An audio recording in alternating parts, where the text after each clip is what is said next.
하나님께서 자신을 소개하실 때 자신을 가장 작게 포장해서 알려주시는 표현이 있다면 그것은 나는 누구의 하나님이다. 나는 누구의 하나님이다. 한 개인의 하나님이라고 표현을 하시는 겁니다. 하나님은 우주 만물을 창조하시고 다스리시고 또 역사를 주관하시는 분입니다. 온 세상 천하 만물 다 하나님의 손으로 지어진 거죠. 그래서 하나님께서는 하나님이 지으신 하늘과 땅과 하나님이 지은 이 모든 자연 세계를 통해서 하나님을 충분히 계시하실 수 있는 분이고 나타내고 표현하실 수 있는 분입니다. 그럼에도 불구하고 한 나라 한 민족도 아니고 한 개인의 하나님으로서 자기를 소개한다. 이것은 하나님께서 한 사람의 인생과 결부시켜서 자신을 소개하고 있는 것이죠. 왜 그렇게 하실까요? 여러 가지 많은 이유가 있겠습니다만은 아마도 우리가 하나님을 이해함에 있어서 한 사람의 영역을, 한 사람의 범주를 넘어섰을 때 우리가 그 하나님을 이해하기가 참 어려운 것 같아요. 이 사람은 자기 한계 속에서 모든 것을 이해하고 알아가게 됩니다. 분명 성령의 도우심을 통해서 우리가 믿음에 이르고 성령의 도우심을 통해서 하나님을 알아가는 것이지만 우리의 이해의 영역이라고 하는 것은 굉장히 좁아요. 그래서 하나님은 어쩌면 한 개인, 한 사람의 그 범주 안에서 하나님이 만나시고 일하시고 역사하신 것들을 통해 자기를 표현하고 계시하신다고 할 수 있습니다. 오늘 본문은 하나님께서 어느 날 모세에게 처음 찾아오셔서 그에게 자기 자신을 소개하고 있는 말씀입니다. 우리 출애굽기 3장 6절 오늘 본문 말씀인데요. 나는 내 조상의 하나님이니 아브라함의 하나님, 이삭의 하나님, 야곱의 하나님이라. 하나님께서는 모세에게 뿐만 아니라 또 모세에게 출애굽의 명령을 이스라엘 백성들에게 가서 전하라고 할 때 모세는 하나님을 이와 같이 소개했습니다. 나를 너희에게 보내신 하나님은 어떤 하나님이냐? 아브라함의 하나님이고 이삭의 하나님이고 야곱의 하나님, 내 조상들의 하나님이시다라고 소개를 했습니다. 뿐만 아니라 바로에게 가서 하나님께서 자기 백성을 이곳에서 내보내라고 하신다. 오늘 이 명령을 나에게 주어 오늘 너에게 나를 보내신 분은 바로 아브라함의 하나님, 이삭의 하나님, 야곱의 하나님, 우리 조상들의 하나님이시다라고 밝혔습니다. 하나님이 자기를 알리는 계시 방식, 바로 누구의 하나님이라는 것이죠. 아브라함, 이삭, 야곱은 애굽에서 430년간 종살이하고 있는 히브리 족속의 조상들이었습니다. 비록 애굽의 왕자로 자란 모세였지만 이 모세의 원뿌리는 바로 히브리 족속입니다. 원래 이 히브리라고 하는 것은 우리식 표현이고요. 원래 그 히브리어 단어 그 자체로 보면은 헤브루라고 부르는데 이 헤브루라고 하는 것은 노예라는 뜻입니다. 원래는 야곱의 족속이었죠. 그런데 이 야곱의 족속이 요셉을 모르는 사람이 바로가 되는 그날부터 이곳에 와서 살고 있던 야곱의 족속들이 한순간에 헤브루가 된 거예요. 다시 말하면 히브리, 노예 족속으로 전락해버린 겁니다. 그리고는 노예 생활을 자그마한 지 400년 동안 그렇게 해온 것입니다.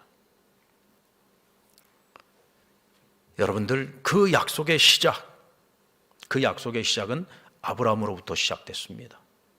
하나님께서 아브라함에게 복을 주실 때 내가 너로 하여금 후손을 줄 것인데 그 후손들이 나중에는 하늘의 별보다도 더 많은 큰 나라, 큰 민족을 이루게 하실 거라고 했어요.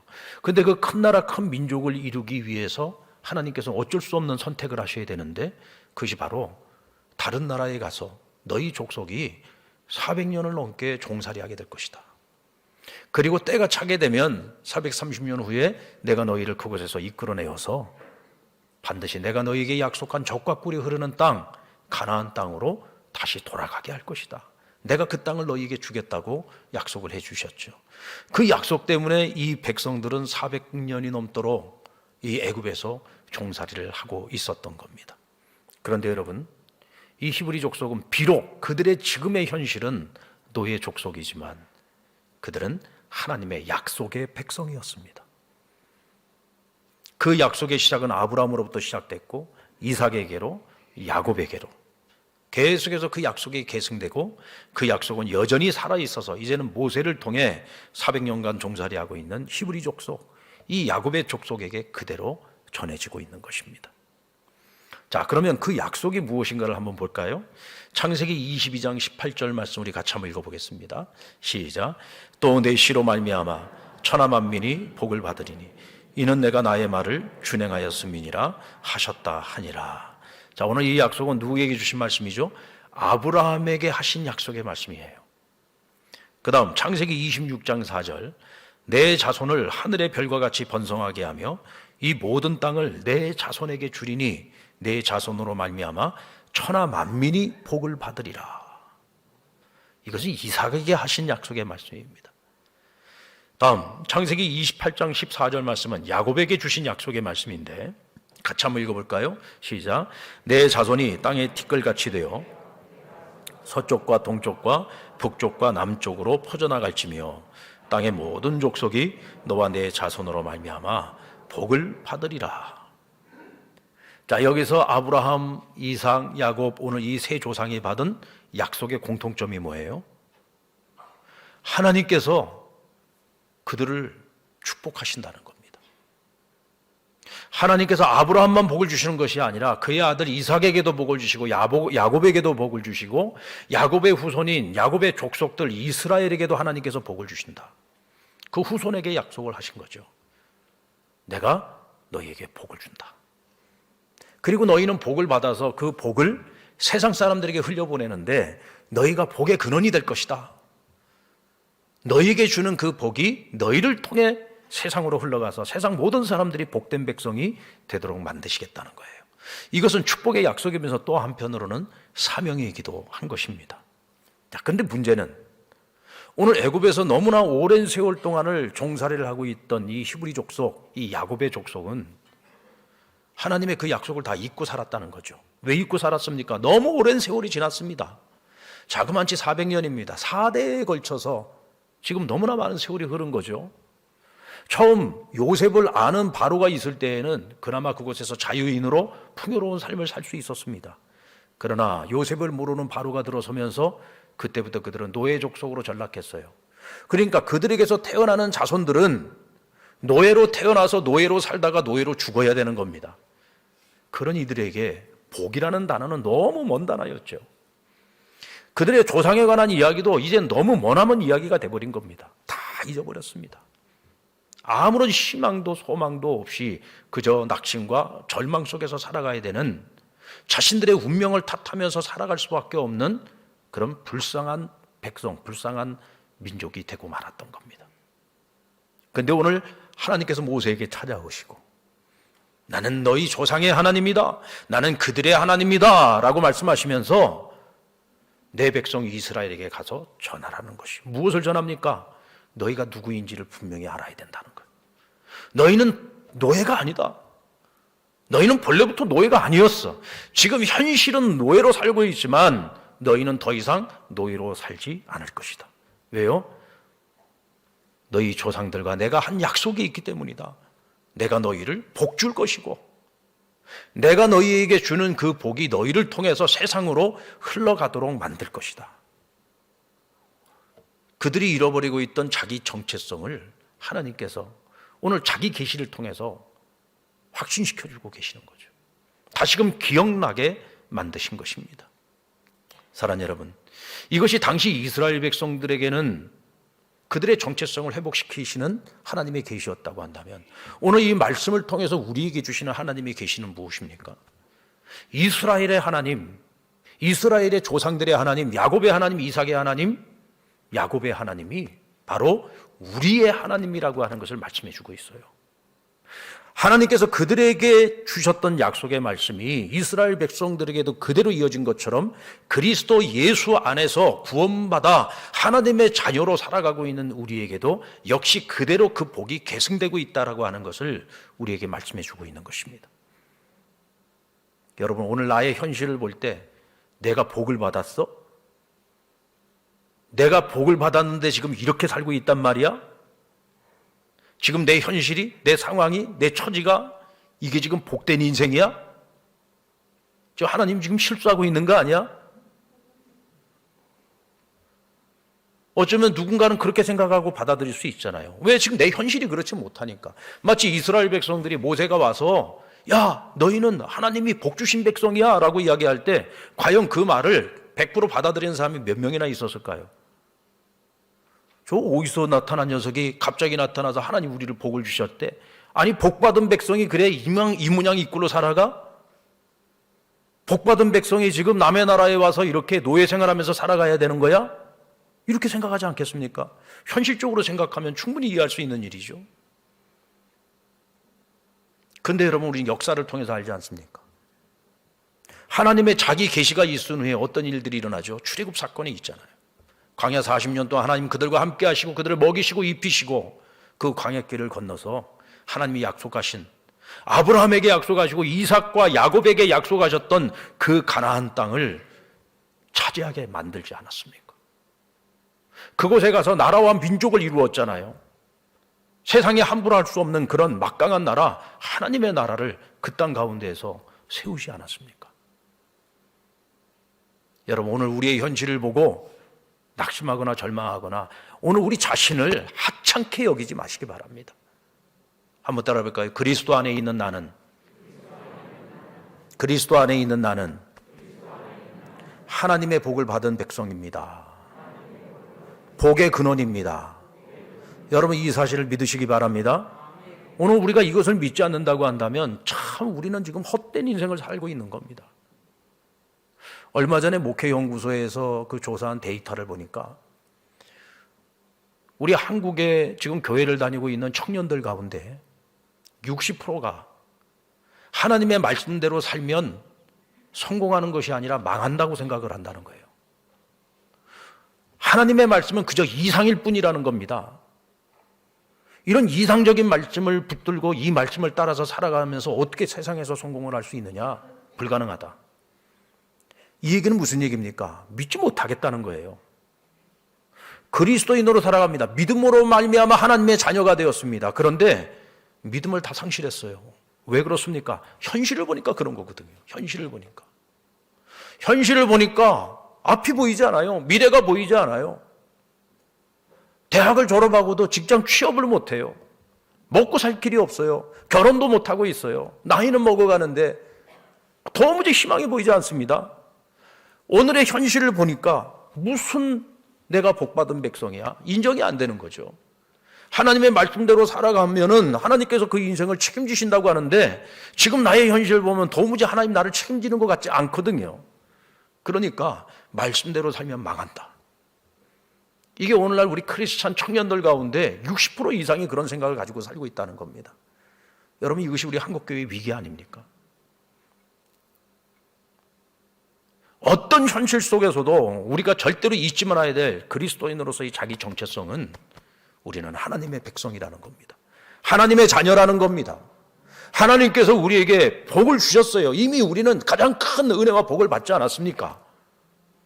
죄사함 받았고 구원을 얻었고 하나님의 자녀가 되는 권세를 얻었어요.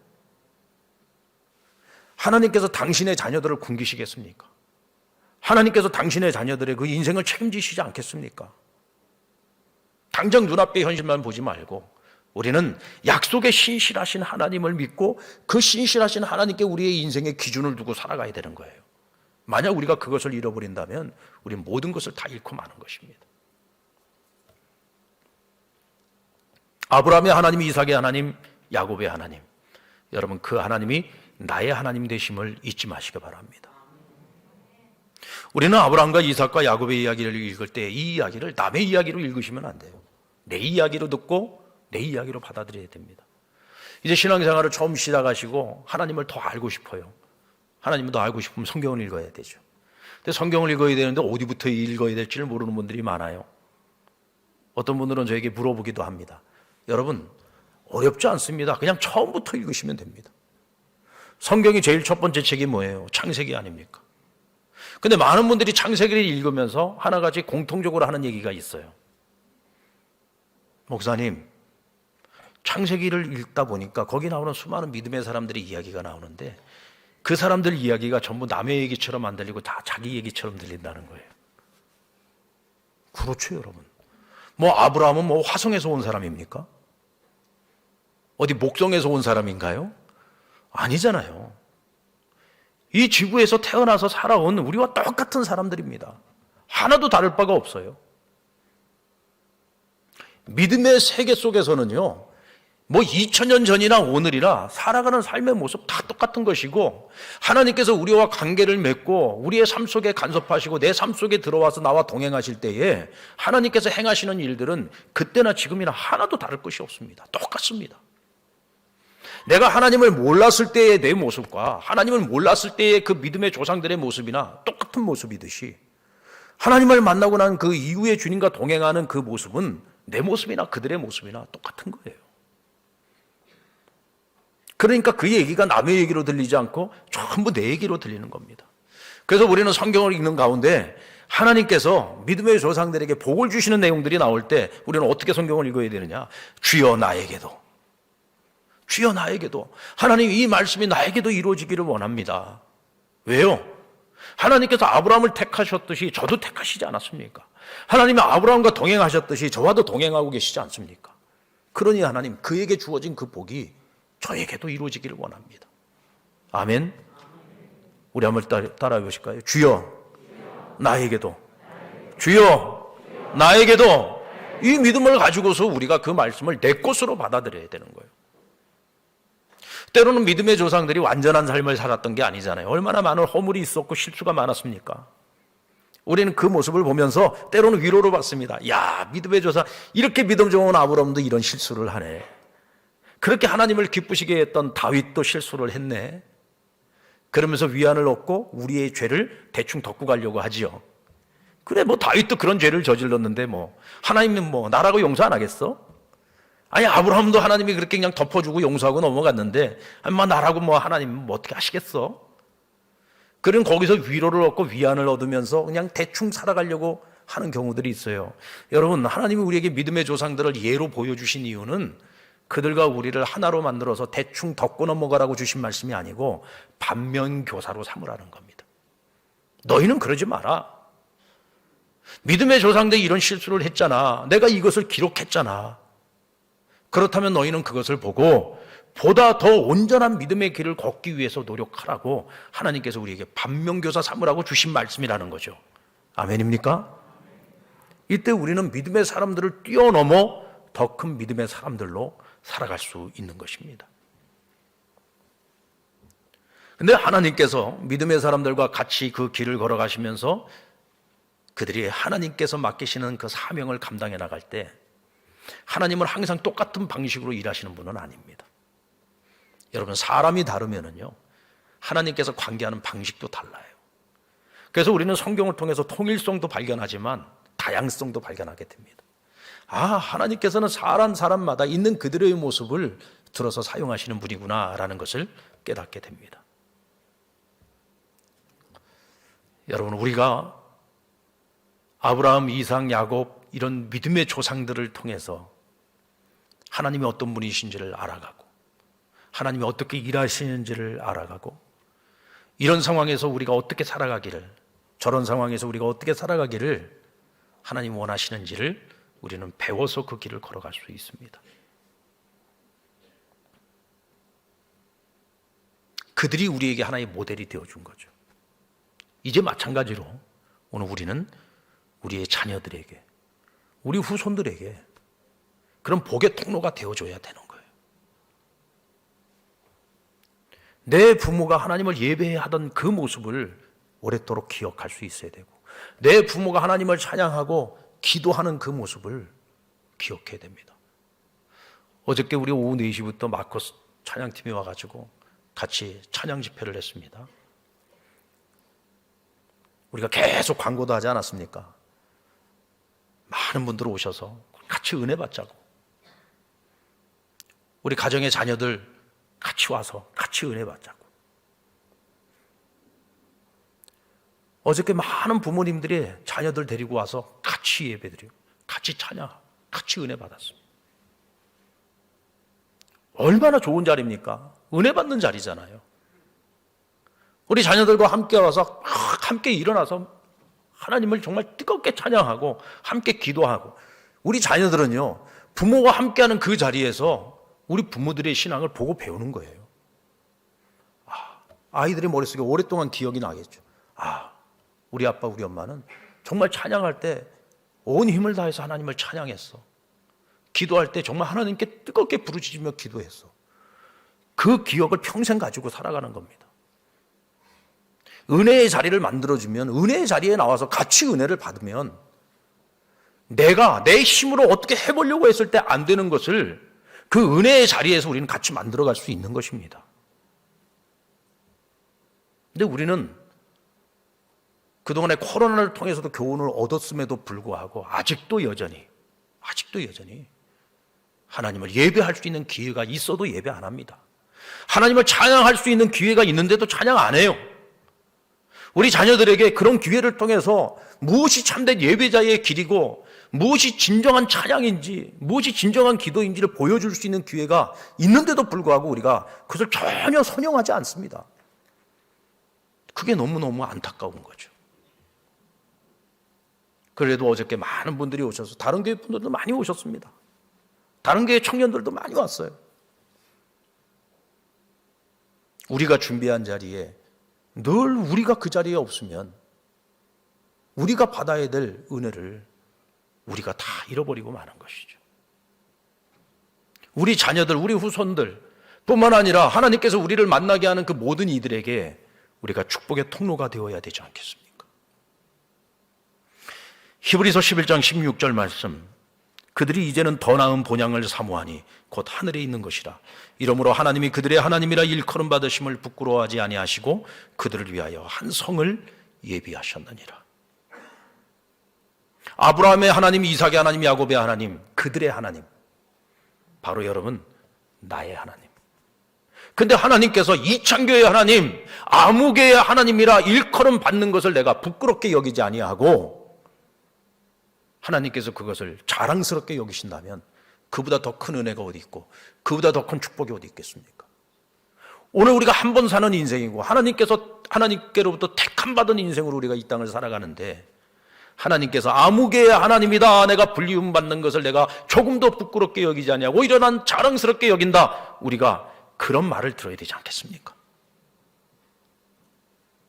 여러분, 저와 여러분이 나는 하나님의 사람이라 이 정체성을 잃지 않고 하나님께서 나에게 복을 주셨고 나를 복의 근원으로 사용하기를 원하신다는 사실을 내가 믿고 그 하나님의 신실하심에 내 인생을 맡기고 살아갈 수 있다면 우리는 분명 누구의 하나님, 이창교의 하나님이라 불리우심을 부끄럽게 여기지 아니하시는 그 하나님을 반드시 만나게 될 것입니다. 그리고 이 세 조상은 믿음의 조상으로 인정받은 이들이지만 하나님이 주신 사명의 길을 걸어갈 때에 그들이 걸어가는 길의 그 방식, 굉장히 서로 다른 다양성들을 보여주고 있습니다. 하나님이 아브라함과 걸어갈 때, 이삭과 걸어갈 때, 야곱과 걸어갈 때 그 방식이 다 달라요. 똑같지 않습니다. 아브라함을 생각을 해보면, 여러분, 하나님께서 처음 아브라함에게 찾아오셔서 내 본토 친척 아비집을 떠나 내가 내게 지시하는 땅으로 가라 하고 말씀하실 때 아브라함이 하나님을 얼마나 알았을까요? 여러분, 우리는 배워서 하나님이 어떤 분인지 다 알아요. 성경을 통해서 하나님이 어떤 분인지 다 알고 있습니다. 알면서도 믿지 않잖아요. 알면서도 오늘의 청년들이 60% 이상이 하나님 말씀을 안 믿는다니까요. 그런데 아브라함은 어느 날 문득 하나님이 자기에게 찾아오시기 전까지 하나님에 대한 지식이 전무했습니다. 그의 아버지는 우상장사였어요. 우상을 섬기는 집안이었습니다. 그런 집안에서 하나님에 대해서 그가 무엇을 들었겠습니까? 하나님에 대한 지식이 전무했죠. 그런데 어느 날 찾아오신 하나님, 자기를 계시해 주시고 어느 날 내가 살고 있는 이 모든 삶의 뿌리를 다 여기다 놔두고 그냥 떠나라는 거예요. 그것도 어디로 가야 할지도 모른 채, 갈 바를 모른 채 지시하는 곳으로 가라는 겁니다. 그런데 아브라함이 그 하나님의 명령을 받고 순종했어요. 그에게 있어서 하나님에 대한 체험은 그때 당시에 하나님이 찾아오셔서 하신 그 말씀밖에 없습니다. 그 약속밖에 없어요. 그런데 그것을 믿고 그것을 붙들고 그 오랜 세월을 살아왔던 그 땅을 버리고 알지도 못하는, 그것도 하나님이 가라고 하는 곳을 향해서 나아갔던 겁니다. 대단한 믿음인 거죠. 대단한 결단인 겁니다. 얼마나 능동적입니까? 억지로 끌려가는 것이 아니라 자기 스스로가 능동적으로 하나님의 명령 앞에 순종하면서 그 길을 걸어가고 있는 거잖아요. 그래서 성경은 아브라함을 믿음의 개척자라고 얘기하는 것이고 믿음의 조상이라고 이야기하는 것입니다. 우리들 가운데에도 부모님을 따라서 어렸을 때부터 자연스럽게 믿음을 갖게 되신 분들이 있죠. 그게 정말 여러분 얼마나 큰 은혜고 축복인지 모릅니다. 그런데 이 모태신앙인들은 그게 얼마나 큰 축복인지를 몰라요. 왜? 너무나 당연하게 누렸기 때문에. 그런데 여러분들 중에는 일대 신앙인들이 있을 거예요. 믿음의 개척자들이 있습니다. 내가 처음 신앙생활을 지금 시작하고 있는 분들이죠. 여러분들 우리가 처음 신앙생활 시작할 때 얼마나 어렵습니까? 얼마나 많은 방해가 있어요. 심지어는 핍박도 있지 않습니까? 그런데 하나님께서 내 가정에 하나님이 나를 믿음의 마중물로 삼아주셨어요. 우리 가문의 마중물로 삼아주신 거예요. 여러분 믿음의 개척자의 길은 굉장히 힘든 길입니다. 2대, 3대, 4대, 5대 이렇게 믿음의 가정에서 자라는 사람들은요 선대의 기도를 먹으면서 성장을 해요. 앞에서 믿음 생활을 하셨던 자기 조상들, 자기 부모님들의 그 신앙의 모습을 보면서 따라갑니다. 그런데 처음 신앙생활 시작하는 분들은 모델이 없어요. 하나님에 대한 지식도 지금 전무합니다. 그러면서도 그 믿음 하나를 붙들고 어쨌든 믿음의 마중물로 살아가기 위해서 수많은 영적 싸움을 싸우면서 살아가야 되는 거예요. 믿음의 개척자의 길을 걸어가는 거죠. 여러분 그렇게 해서 나를 통해 우리 가정이 거듭나고 우리 가문이 거듭나서 우상 숭배하던 가정이 믿음의 가정으로 전환되어진다면 이보다 더 큰 축복이 어디 있겠습니까? 정말 하늘의 별과 같이 빛나는 그런 존재가 되지 않겠습니까? 하나님께서 그를 그렇게 여기시지 않겠느냐는 말이죠.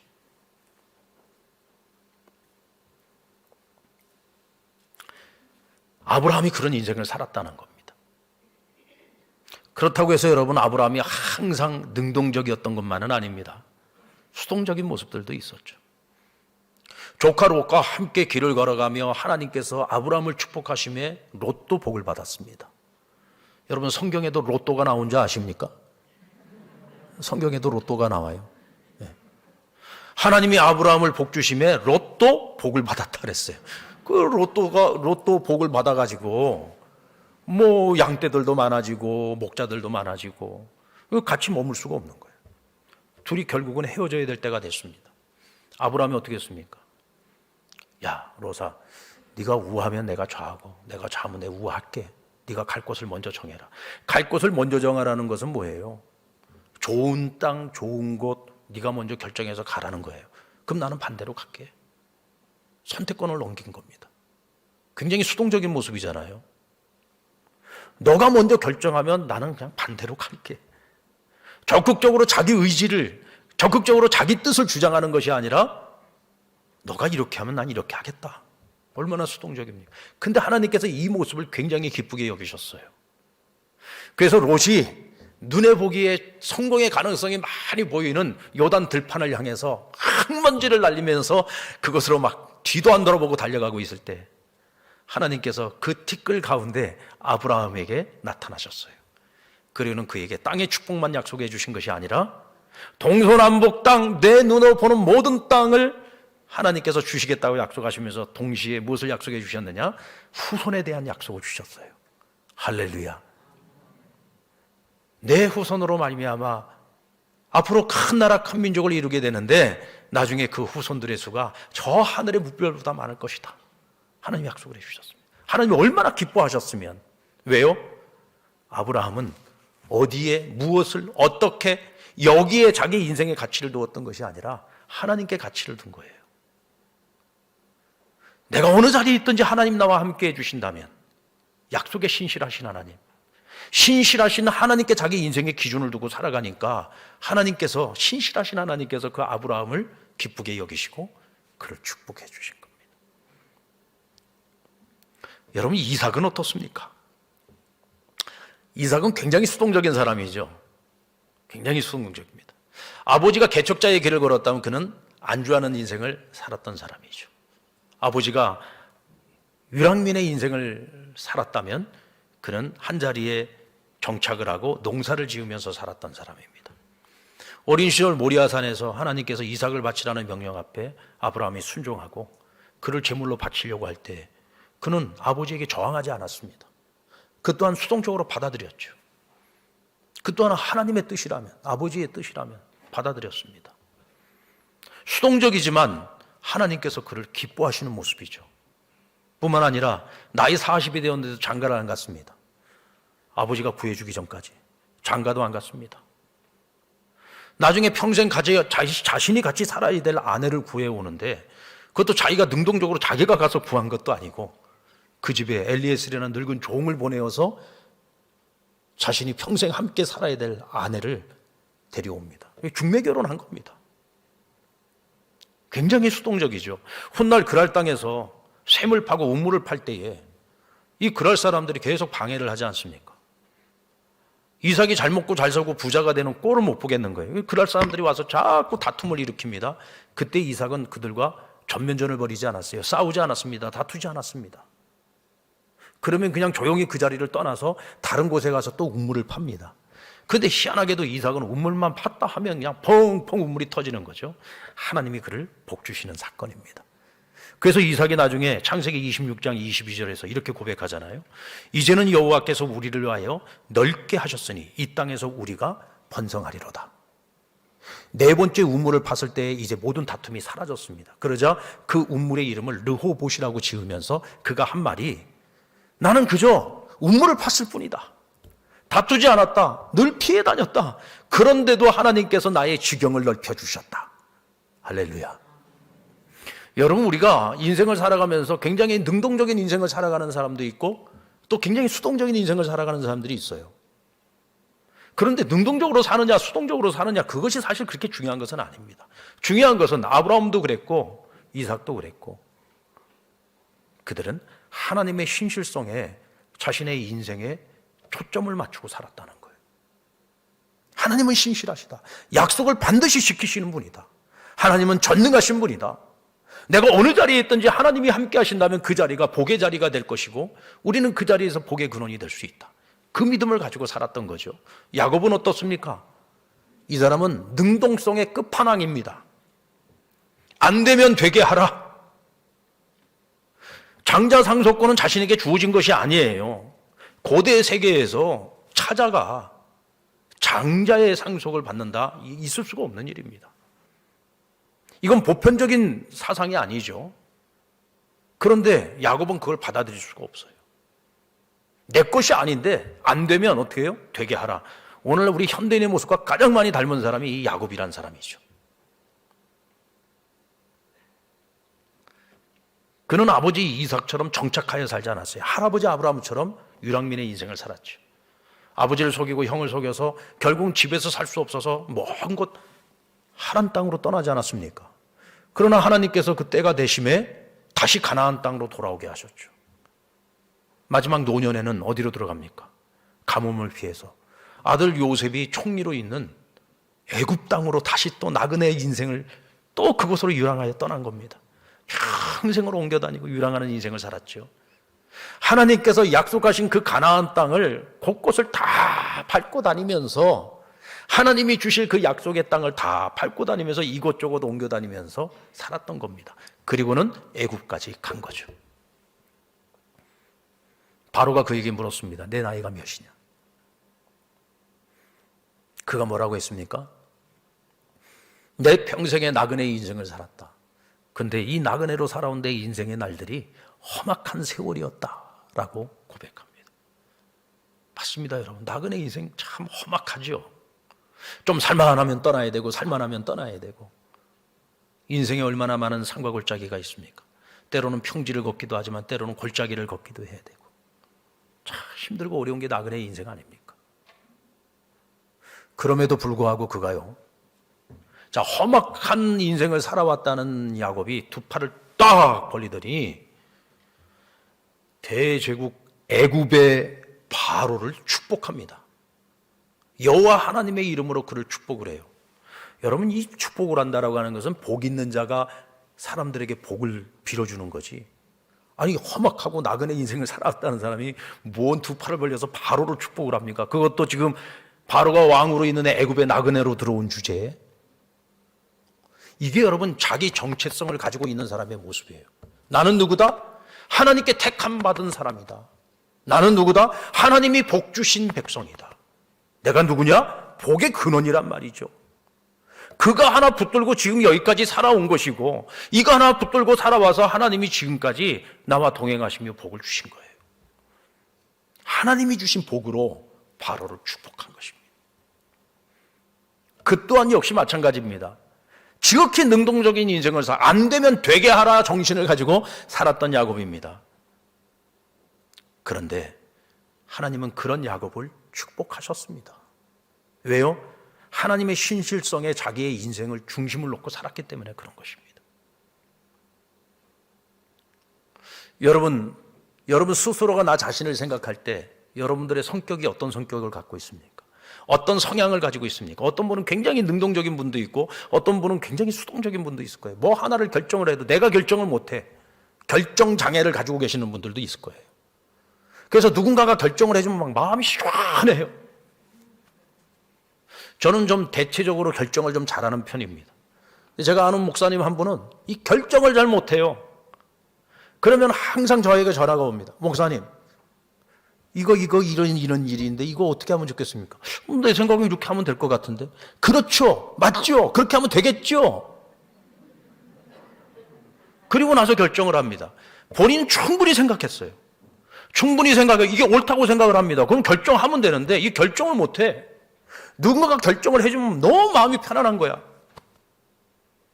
근데 이걸 이제 성향이라고 합니다. 성향. 이거는요, 좋은 건 나쁜 것이 아니에요. 옳고 그런 것이 아닙니다. 이건 성향이에요. 기질이에요. 기질적으로 뭔가 결정을 잘 못하는 기질을 가지고 있는 분들이 있고 또 너무 쉽게 또 결정을 잘하는 분들도 있어요. 근데 여러분, 하나님은요, 그런 것을 가지고 이 사람을 사용하고 안 사용하고 그런 게 아니에요. 하나님은 그 사람이 어떤 성향, 어떤 기질을 가지고 있든지, 이 사람이 잘났든지 못났든지, 이 사람이 능력이 있든지 없든지 그것과 전혀 상관없이 하나님은 그들을 사용하기로 마음먹으시고 그들을 택하셨으면 어떤 모습으로든 있는 모습 그대로 하나님은 사용하신다는 것입니다. 아멘입니까? 그대로 사용합니다.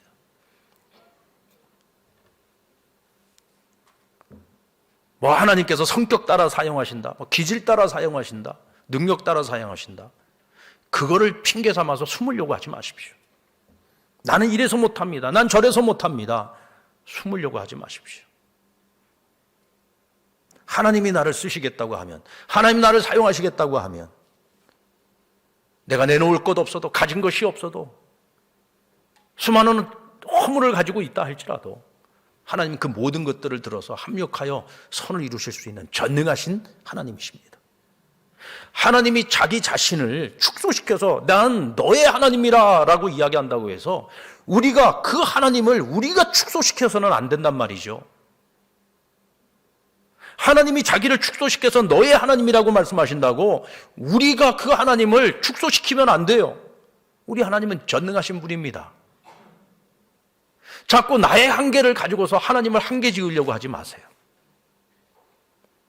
내 한계 너머에 계신 하나님을 바라보고 우리 하나님은 하실 수 있다. 그 믿음을 갖고 여기에 우리의 뿌리를 두고 믿음의 길을 걸어가야 하는 것입니다. 오늘 여러분들이 지금 현실 2022년을 마무리하면서 올 한 해를 돌아볼 때에 오늘 나의 현실 바라보면 여전히 실망스러운 부분들이 많이 있을 것입니다. 그러나 여러분 기억하십시오. 그럼에도 불구하고 오늘 여러분들은 하나님께 택함받은 주의 자녀들입니다. 아브라함의 하나님, 이삭의 하나님, 야곱의 하나님, 그들의 하나님, 그들 속에 저와 여러분이 포함되어 있고 우리는 이 약속이 살아있는 한 우리는 그들의 하나님으로 믿고 의지하며 우리는 그들과 함께 그 믿음의 길을 걸어갈 수 있어야 합니다. 오늘도 우리를 사용하기를 원하시고 복의 근원으로 우리를 통로로 삼아 복음이 흘러가기를 원하시고 하나님이 주시는 이 축복이 세상으로 흘러가기를 원하시는 하나님의 그 선한 뜻을 이루어 갈 수 있는 저와 여러분 될 수 있기를 주님의 이름으로 축원합니다.